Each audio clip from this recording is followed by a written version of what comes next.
Salve minha galera, vambora, mais um vídeo aqui do canal Brownie Fogo. Esse daqui é o segundo desta segunda-feira, a gente deve ter outras informações para falar ao longo dos próximos dias, tá?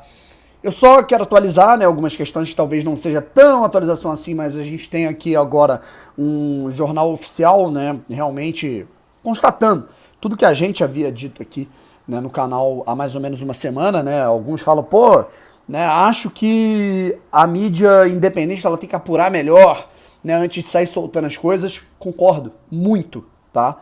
Mas no meu caso aqui eu faço isso. Eu posso não ser aquele cara de buscar o furo de reportagem, posso não ser aquele cara de querer antecipar a contratação uma semana para aqui para vocês. Até porque eu nem curto tanto esse tipo de jornalismo e eu nem gosto, né? Eu prefiro muito mais a análise. Mas se eu tenho uma informação em mãos, eu ligo para as fontes, eu pergunto, eu vou no clube, eu vou nas pessoas que estão diretamente ligadas àquele tipo de informação e notícia e confirmo se é verdade ou não. Isso qualquer um deveria fazer e quem não faz tá errado. E tenho certeza que isso tem que ser um padrão, né, na vida de todo mundo que trabalha com comunicação, independente de priorizar notícia em primeira mão ou não, tá bom? Vamos para cima agora com o seguinte assunto, né, que não é assim, não é uma novidade, né, mas é importante a gente constatar que as negociações do Botafogo, a princípio, estão travadas. Tá? Elas estão travadas, essas negociações do Botafogo. Né? Já se falou aí no Elkson, né, que o Botafogo tinha acertado, mas há esse entrave, né, que não propriamente tem a ver com o Botafogo ter que assinar o documento definitivo, não tem nada a ver muito com isso. Acho que tem a ver com o próprio Botafogo, o pessoal do clube se organizar. Tá? O pessoal do Botafogo ter uma organização e que vem junto dessa outra parte que está analisando os reforços e as situações do Botafogo, poder constatar, opa, cara, esse cara aqui vale a pena, esse cara não vale. Aí a gente tem dois lados. Primeiro, a importante iniciativa, né, do pessoal do Textor de analisar, né, o quanto dinheiro você deve gastar numa contratação ou não. Afinal é o dinheiro deles, embora concorde você ou não, eu acho que é no mínimo coerente, no mínimo tem sentido o que ele está fazendo, porque se ele está colocando o dinheiro dele no clube, para o clube fazer uma contratação, e o clube está colocando um dinheiro a mais daquilo que está sendo pago, em média, para os jogadores atuais do Botafogo em termos de valores salariais, luvas, ele tem que estudar muito bem para ver se ele não está torrando dinheiro, certo? Embora nós gostássemos aqui do Elkson jogando no Botafogo, do Oscar Romero. Porém, aí você tem o contra, que é o seguinte, né? Esperou demais, vai bater ele na porta do Campeonato Brasileiro, faltando uma semana, não vai dar para contratar muito bem, né? Até porque a janela fecha em abril, e começar o Campeonato Brasileiro com esse time sem reforços é um grande risco, e as pessoas têm que ter noção de que o Campeonato Brasileiro é muito traiçoeiro, tá? Então isso é muito importante. E a princípio que a gente vai ter isso, cara. Eu acho que não tem nada de Elkson tá enrolando, tá? Eu acho que é injusto esse estereótipo da torcida do Botafogo com o cara, porque a gente não sabe o que tá se passando, né? A princípio, as partes já chegaram num acordo e quem realmente tem que se resolver é o pessoal do Textor. Então, eu acho que a gente tem que, né, analisar, aguardar. E sobre o Oscar Romero, aí sim eu acho que há uma questão ali do empresário jogando um pouco pra galera. Vamos fechar com o Botafogo, estamos muito afim, que não sei o quê, mas tem MLS, tem que ter um prazo. Deram um prazo definitivo pro Botafogo na última sexta-feira. Isso foram aspas do empresário. Cadê esse prazo? Ele não fechou com a MLS ainda. Então, aí agora surgiu a informação e realmente, né, gente, sempre que eu falo aqui, porque tem um embasamento, né, do empresário revendo algumas situações, revendo alguns valores. Ou seja, ficar fazendo o Botafogo de leilão e usando a torcida para inflamar, para fazer o Botafogo fechar logo, não rola, tá? Desculpa, mas não é legal. Se vierem Elkson e Romero, vou achar super legal, mas se não vierem outros atletas de um melhor nível, ou de um nível tão bom quanto daqui a algum tempo, eu fico um pouco mais satisfeito, tá bom? Continuando nosso papo aqui, beleza? Sobre o Textor, a única coisa que inclusive eu pretendo fazer um vídeo sobre isso, tá? Uma coisa é a gente ficar jorrando pessimismo para tudo que é dado. Outra coisa é a gente analisar friamente, em tom de crítica construtiva, alguma coisa que tem que mudar ou algo do tipo. O John Textor, ele é um cara que ele tá gostando, vamos dizer assim, desse apelo midiático, né, de trocar ideia com a galera, mas se eu pudesse, quem sou eu na fila do pão, mas se eu pudesse dar uma dica ao Textor, ou até para quem cuida disso, assessora, tudo mais, eu mandaria ele ficar um pouquinho mais ausente no Twitter, sabe? Eu acho que não... Ele ficar respondendo todo mundo, aí fala tudo. Outro dia mesmo ele deu-lhe uma porrada ali no Benfica, né? Será mesmo que vocês não precisam de ajuda, né? Porque eu quero ver o jogo, eu não consigo. E aí teve uma repercussão negativa, a torcida do Benfica não gostou, ele até apagou a publicação, né? Aí ele foi lá, desmentiu a parada da questão da participação do Elkson, que eu acho até importante ele deixar claro o que ele tá fazendo, o que ele não tá.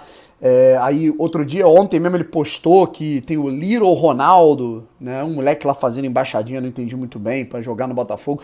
Então acho que com o tempo ele vai perceber a loucura que é o Botafogo, né? Que eu acho que quanto mais ele for aparecendo, né, midiaticamente, falando, tudo mais, e menos ações o torcedor comum for vendo nesse início, eu não tô aqui apressando ninguém, eu tô falando o seguinte, a reação natural vai ser a galera começar a ficar um pouco irritada, isso pode gerar uma rusga, pode gerar ali um conflito desnecessário na cabeça do John Textor. Eu acho que um cara que eu acho que todo mundo deveria seguir o exemplo é o Jorge Braga, um cara completamente discreto, seja em entrevista, seja em momento ali assim, rede social, né? Eu acho que isso é muito importante, sabe? Isso é muito importante. Você ter a noção de quando chegar para falar e quando não ter, ainda mais no que diz respeito à contratação de jogador, né? O moleque lá fazendo embaixadinha, não entendi muito bem qual era o intuito daquilo. Eu acho que se o crivo tem que ser de análise criteriosa para chegar, para se contratar um atleta, não é um atleta ele fazendo embaixadinha no Twitter que a galera vai aprovar se ele vai jogar no Botafogo ou não. E aí, continuando, tem a situação do ingresso, né? Do ingresso não, cara, o horário do jogo. Foi Flamengo e Nova Iguaçu, acho, se eu não me engano, vão jogar, o jogo ia ser 6 da tarde, o Flamengo pediu, a Ferja acatou, o jogo vai ser 7h30 da noite. Botafogo não fez o mesmo. Botafogo e Madureira se enfrentam quinta-feira, 6 da tarde, um horário horroroso, né? Um horário terrível numa quinta-feira para quem quer ir ao Newton Santos, né? Sair do trabalho com toda a correria do mundo para chegar no estádio, correr o risco de perder ali um primeiro tempo, algo do tipo. Muito ruim, é mais uma possibilidade aí de público menor do que se espera, do que se pode para os jogos aí. E o Botafogo, a priori, né, a princípio, não demonstrou nenhum movimento para melhorar isso. É uma pena. Enfim. E o horário da próxima segunda-feira também não vai ser legal. O Botafogo e Nova Iguaçu se enfrentam na outra segunda, né, às 9 da noite. É complicado. E aí temos uma última informação, que é a situação do Fernando Constanza. Lembra dele? Lateral direito, né? Não deixa a menor saudade, com todo respeito ao atleta. Jogou em 2019 no Botafogo, jogou em 2020 no clube também, e aí foi dispensado. Jogou no futebol da Moldávia, e lá na Moldávia, eu não vou dizer que ele teve destaque, né? Mas o cara jogou Champions League, jogou no Santiago Bernabéu, era titular do Sheriff da Moldávia na Liga dos Campeões. O Sheriff conseguiu, inclusive, ir para a Europa League, pelo menos. Né? Venceram, né, no Santiago Bernabéu. Inclusive, o Cris Silva, que era o lateral esquerdo, fazia a dobradinha de lateral com o Fernando, brasileiro também. Tá jogando no Fluminense. E o Fernando, ele tá sendo negociado, ele tá sendo vendido por um valor ali superior a 4 milhões de reais para um clube da Rússia, né? Um clube russo está comprando o Fernando do Sheriff da Moldávia por um valor superior a 4 milhões de reais e com percentual ali de lei de solidariedade, clube formador. O Botafogo vai abocanhar ali, é uma quantia mínima, né? Mas para quem não esperava fazer absolutamente nada com o Fernando, né?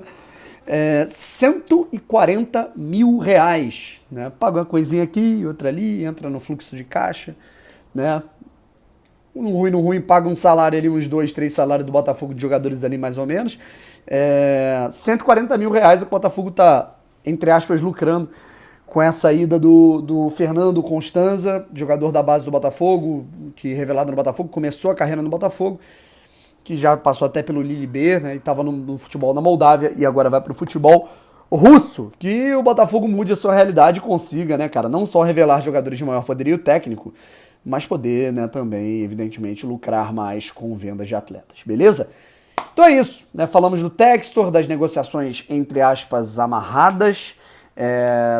Da situação do jogo entre Botafogo e Madureira, que acontece na quinta-feira, às 6 da tarde, infelizmente, e dessa situação do ex-lateral Fernando. Valeu? Beijos! Fui!